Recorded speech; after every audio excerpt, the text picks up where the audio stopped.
अस्सलाम वालेकुम, welcome back to my YouTube channel. उम्मीद करती हूँ आप सब खैरियत से होंगे। आज मैं आपसे शेयर करूँगी कि किस तरह से रोटी के आटे से आप घर का जो रेगुलर आटा होता है जिससे रोटी बनाई जाती है, उससे हम किस तरह से मज़ेदार सा bakery style T time cake घर पे तैयार कर सकते हैं बहुत कम बजट में, और बहुत ही ईजी और झटपट से रेडी हो जाता है। और विदाउट ओवन और विदाउट बटर हम इसे तैयार करेंगे। तो चलिए बनाना स्टार्ट करते हैं।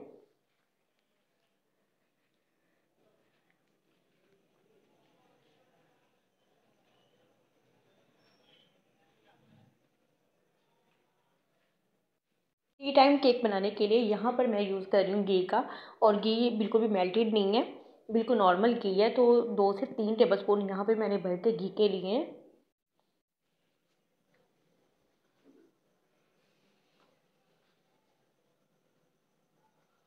और एक विस्क की मदद से बिल्कुल घी को क्रीमी सा हम कर लेते हैं। तकरीबन 2 से 3 मिनट के लिए अच्छी तरह मिक्स करके। इसमें किसी भी किस्म की मशीन की आपको बीटर की ज़रूरत नहीं है।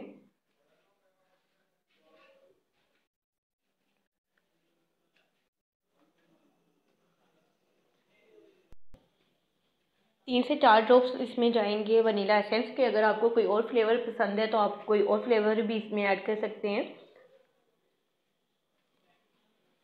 थोड़ा सा इसे दोबारा मिक्स कर लूँगी। और हाफ कप मेरे पास यहाँ पर चीनी है, पिसी हुई चीनी। और चीनी को मैंने अच्छी तरह से छान लिया था। चीनी ऐड करने के बाद इसे थोड़ा सा दोबारा मिक्स कर लेते हैं ताकि चीनी जो है वो घी के साथ मिल जाए। और यहाँ पर मैं यूज़ करूँगी थोड़ा सा गर्म किया हुआ दूध। बिल्कुल भी आपने फ्रिज का दूध इस्तेमाल नहीं करना।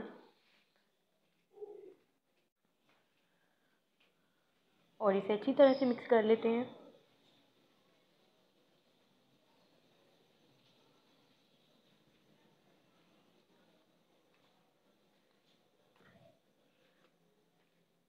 दूध यहाँ पर जो मैंने गरम ऐड किया था उसकी वजह ये थी कि गरम दूध ऐड करने से जो केक है वो बहुत ज़्यादा सॉफ्ट भी बनता है और खिला खिला भी बनता है, बिल्कुल भी बंधा हुआ नहीं बनता। एक अदद इसमें जाएगा अंडा।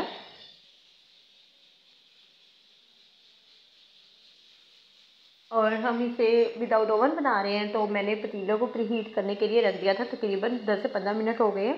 हाई फ्लेम पे मैंने इसे प्रीहीट करने के लिए रखा है। और हम केक को बेक करेंगे तकरीबन 45 मिनट के लिए।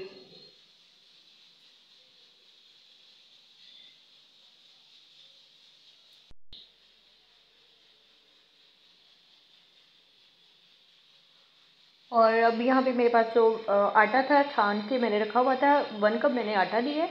और 1 टीस्पून इसमें जाएगा बेकिंग पाउडर। बेकिंग पाउडर को भी आप छान लें तो बेहतर है। इन तमाम चीज़ों को छान कर आपने इस्तेमाल करना है। तो इसे विस्क की मदद से अच्छी तरह से एक तरफ घुमाते हुए मैं मिक्स कर लूँगी। और हमें एक दरमियाना सा इसका बैटर चाहिए, ना बहुत ज़्यादा थिक हो और ना ही बहुत ज़्यादा पतला। आपने इसको तब तक मिक्स करना है जब तक इसमें तमाम गुठली जो है वो ख़त्म हो जाए।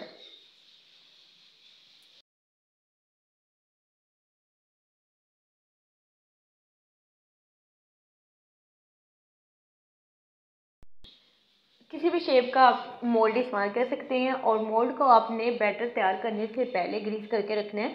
मैंने भी मोल्ड को तैयार करके रख लिया है और हल्का सा घी के साथ उसे ग्रीस कर लिया। और आप कोई भी पेपर इस्तेमाल कर सकते हैं। अगर आपके पास बटर पेपर नहीं है तो कोई भी घर में जो कॉपी होती है न्यूज़पेपर वाली, जो इन्हीं कामों के लिए इस्तेमाल की जाती है, इन चीज़ों के लिए इस्तेमाल की जाती है, आप वो पेपर भी यूज़ कर सकते हैं।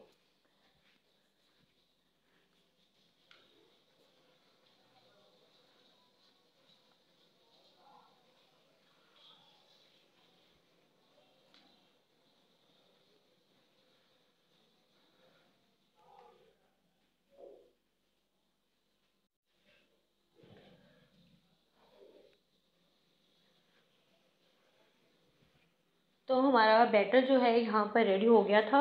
और इसे टैप टैप थोड़ा कर लेते हैं ताकि जो एक्स्ट्रा एयर है वो इसमें से निकल जाए। और मैंने केक को यहाँ पर तकरीबन 45 मिनट के लिए रख दिया था बेक होने के लिए। और हमारा केक जो है परफेक्ट तरीके से बेक होकर तैयार हो गया है। और थोड़ा सा ठंडा करने के बाद आपने इसको मोल्ड से नाइफ़ की मदद से निकालना है। और अभी केक थोड़ा सा गर्म है।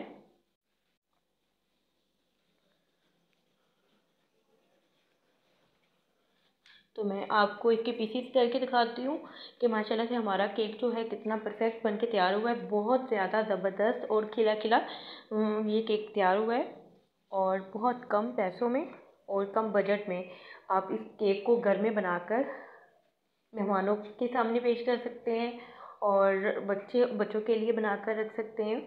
और ये तकरीबन 2 से 3 हफ्ते के लिए आप ईज़िली इसे सेव कर सकते हैं, बिल्कुल भी ख़राब नहीं होगा। आपको जिस शेप में इसकी कटिंग करनी है आप उस शेप में कटिंग कर लें। मैं यहाँ पे इसके पीस थोड़े से बड़े रख रही हूँ।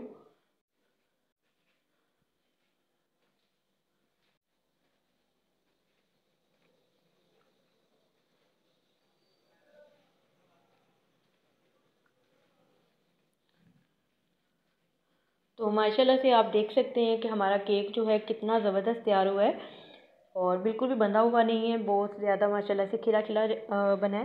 तो घर के आटे से आप इस केक की रेसिपी को लाजमी ट्राई कीजिएगा और अब मैदे को भूल जाएंगे, इतना ज़बरदस्त ये केक बन के रेडी होता है। तो होप सो आपको आज की वीडियो अच्छी लगी होगी। वीडियो अच्छी लगी तो वीडियो को लाइक कर दें और अपना फीडबैक लाजमी दें और दुआओं में याद रखें। अल्लाह हाफिज़।